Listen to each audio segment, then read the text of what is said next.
Hey everybody, today I'm featuring some amazing food at a place that I didn't know existed in Las Vegas. Actually, I was watching YouTube. I was watching Raina from her YouTube channel, Raina is Crazy. The food looked amazing, and moreover, I didn't know this restaurant was here in Las Vegas. I didn't know it existed. The place is called Moo Bong Ri. This is a Korean restaurant located on Decatur between Spring Mountain and Desert Inn. It's a decent sized restaurant, your average sized restaurant, a pleasant atmosphere. I've never heard of this restaurant before, but it appears to be a franchise from Korea located in several other cities across the country. Most all meals come with your complimentary side dishes. I'm gonna feature a few dishes here that I found to be really amazing. And one of the first items that I went for is what I saw Raina eat on her video. And when you order this big pot, they bring you this propane burner so you can keep it hot at your table. On the menu here, this is called the Spicy Pork Neck Bone Hot Pot. They have a medium size for about $50, feeds about 4 to 6, and then a larger size that feeds about 8 to 10 people for about $60. There are different variations of this name, maybe at other restaurants. Sometimes it's known as potato stew. There are some pieces of potato, but the featured item in this dish is the pork ribs. This is a spicy broth flavored with red chili flakes and crushed black sesame seeds. The black sesame seeds add a very good flavor to this soup. The broth is amazing. From the color of the broth, it looks like it's extremely spicy, but actually the spice level is pretty mild. Everybody has a different level of spice tolerance, so to kind of give you an accurate picture, this would be about the spice level of a medium taco sauce from Taco Bell. But the spice level can build up over time. For me, it's very mild. It's probably comparable to a lower spice level at a ramen restaurant.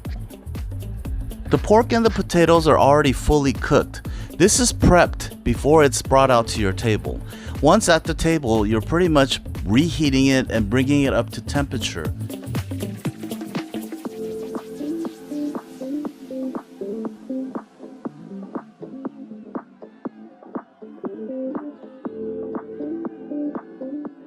The soup has a really good flavor from the pork bones and the red chili flakes and the black sesame seeds. This has a really amazing flavor. And although it's customary to eat this with a bowl of rice as an accompaniment, I usually forget about the rice. The pork is super tender. It comes off the bone really easily. And all these ribs that are stuck together, they come apart very easily as well. And I have to admit, there is a certain degree of satisfaction in pulling the bones apart and picking the meat off of the bones. You have to get your hands dirty a little bit. It's gonna be inevitable if you're eating ribs, and if you really want to enjoy it, don't be afraid to use your hands. I mentioned before that the ribs come apart very easily. Let me show you how easy they come apart. They just break right off. And when you get these ribs, it is imperative that you break it apart so you can get to all the little pieces of meat that are on the bones. The amount of pork in this medium-sized hot pot was unending, and it was really worth it. But they do have individual sizes as well. I'll show you that in just a minute.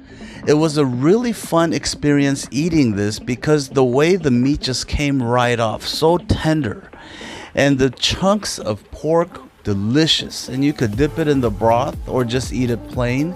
They have some salt if you want it, but I didn't think it needed any salt. The seasoning was perfect. This was the kind of experience that kept coming back to my mind because it was so good. Every time I got hungry and felt like eating something, I just had a craving for this again and again and again. This was the medium-sized hot pot meant for a group of people, or just a couple of big eaters who are looking for the happy size. But they do have individual sizes as well. Here's the same dish for one person. The individual size goes for about $15.99, and it comes in the same format. It's got the hot pot, it's got the potato and the ribs with the black sesame seeds and the wonderful chili flake broth. The ribs are just as good, it's just not on a burner at your table. They do have a lot of other dishes. Let's look at some of their other dishes. This is their beef bulgogi stone pot bibimbap. Bibimbap, if you don't know, is kind of a mixed rice dish, mainly with vegetables and some type of meat. They serve it with sesame oil and a chili bean paste, better known as gochujang. You pretty much mix everything together, and if you wanna, you can add more items from your banchan.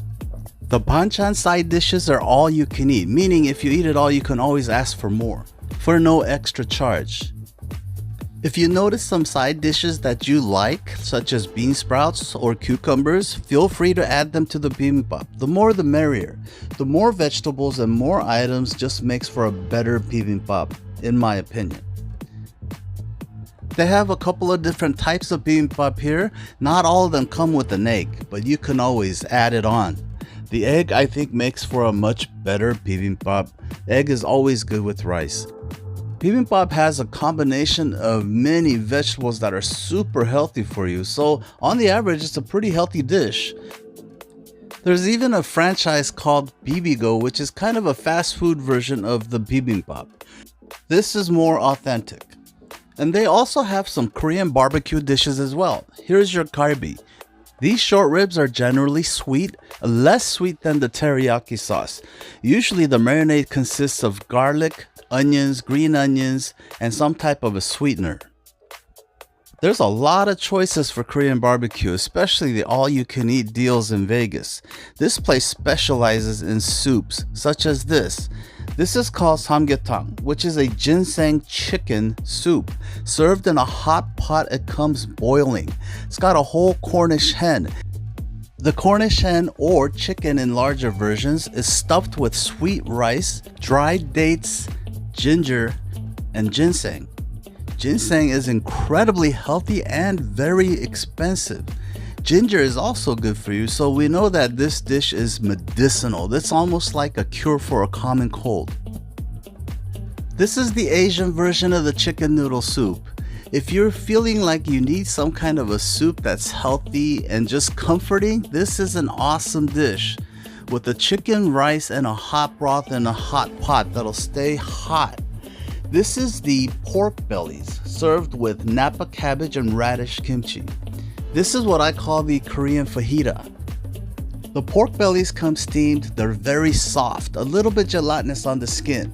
It's a very soft texture that's meant to be wrapped in the napa cabbage, along with the radish kimchi or other items. The pork belly and the richness of the fat is highly prized in the Korean culture. The items that you put in with the pork belly can give it an incredible contrast of flavors. It's like a flavor explosion. There'd be a lot going on. So you can add the radish kimchi, add garlic and jalapenos or other chili peppers mixed with samjang, which is a bean paste which is similar to gochujang, just not as spicy. It's fermented and even has a slight sweetness to it. Adds a great flavor to this wrap. What I like about this is that it's very crunchy and refreshing from the vegetables, and at the same time gives you the rich pleasure of the pork belly mixed with spices. Here is a very simple soup. This is called seolleongpang, which is kind of like just a beef soup. This has slices of beef. They say it's beef brisket along with clear noodles, some scallions, and it comes in an ox bone broth, a very rich broth. Sometimes they even make this with the bone broth. It's the type of broth where you can tell that it's been boiled for hours and hours. The only thing you have to remember about this is that it's not seasoned. It's not pre-seasoned. It's served in its pure form. You get salt and pepper on the side to season it yourself, and you can add just the right amount according to what you like. My favorite way of eating this is by adding the rice to the soup. I put the whole bowl in there and then just mix it up, and you have this beefy soup with the rice. You add the kimchi and it starts to give it that extra contrast. It's really good. Here is the spicy version. This is called yukgaejang, which is more like shredded beef, and it contains a large amount of vegetables. It's very labor intensive to make at home. Some of the vegetables in this dish are considered to be superfood. That means it has healing powers.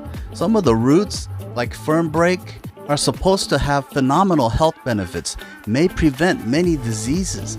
And the taste is really good too. It's an incredible flavor. It's beefy and spicy. The specialty of this restaurant franchise is supposed to be the blood sausage, known as sundae. Sundae is a blood sausage that is cleaned out very well. It's not gamey at all. It's filled with different kinds of things. There are different types. Sometimes it's filled with minced meat, sometimes cellophane noodles, rice. It's filled with all kinds of different things, and there are different types. Generally, they're dipped in your salt on the right, mixed with chili flakes, or on the left, the shrimp brine, which is a salty flavoring for the sausage. I'm not very well versed in sundae. I haven't had it all that much, but this was really mild and pleasant. It did have a little bit of a flavor that I would say is unique to sundae. This also comes in soup form. They have the sundaekguk, which is the sundae soup, the blood sausage soup. This was very tasty, actually mixed with beef. And there's even a spicy version of it as well. If you like a little more spice, this is also very tasty. And I haven't had this all that much, but I was impressed. It was something that I would consider again. Now, some of the other dishes that they have here that are unique in the Korean culture is the cold noodles. I won't go into too much detail here, but this is the buckwheat type noodles, which is chewy in a chilled beef broth. I've had it with ice before, but never in a slush, a snow ice slush. They also have a second type of cold noodle. These are thin, floury noodles. It's in a cold soybean broth. They blend the actual soybeans and make a chilled, nutty tasting broth out of it. So this place has a lot of good things, a lot of traditional and authentic Korean dishes, including drinks and desserts. So this is some place that if you're looking for something new or exotic or discovering new tastes, you can spend quite a bit of time here. The menu offers a large selection of authentic Korean food. And even though I am familiar with Korean food, I spent 1 week here. And I had a great time discovering items and just having an incredible eating experience. So that's gonna do it for this one. Thank you for watching, and we'll see you on the next video.